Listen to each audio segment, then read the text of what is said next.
Hello, and thank you for listening in. Today we're going to be walking through a brief demonstration of the group list expanded. With this widget, you are able to display a list of all groups on a site or a specific list of groups or subgroups. When placed on a group page, our group list expanded widget allows you to change the color of the thumbnails as well as the text, so you have full control over what's displayed to best align with your branding needs.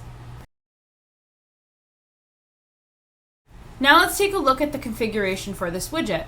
You do have the ability to enter a widget title that displays the same as all other widget titles.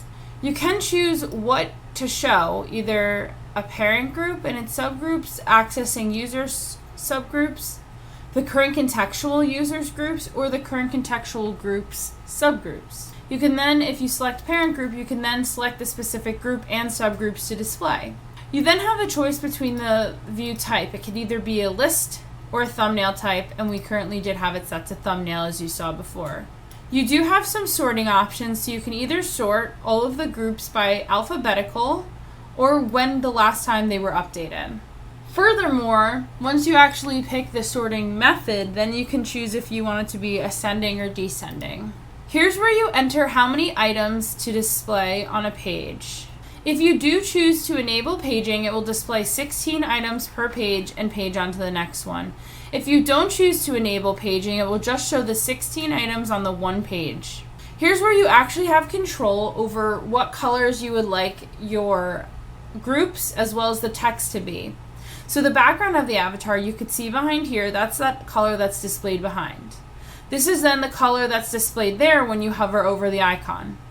By default, if you don't set any text color, it does default to black. We chose to go with black text, so we did not enter any font colors.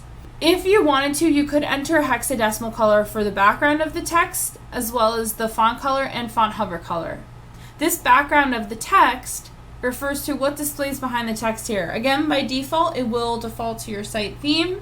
So in this case, we didn't enter it, and you do see that it's just gray. The background of the text hover again relates to that text area. When you actually hover over the item, what color do you want it to be?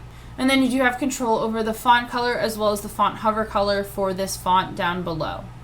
Thank you so much for listening in. If you have any questions, please feel free to reach out.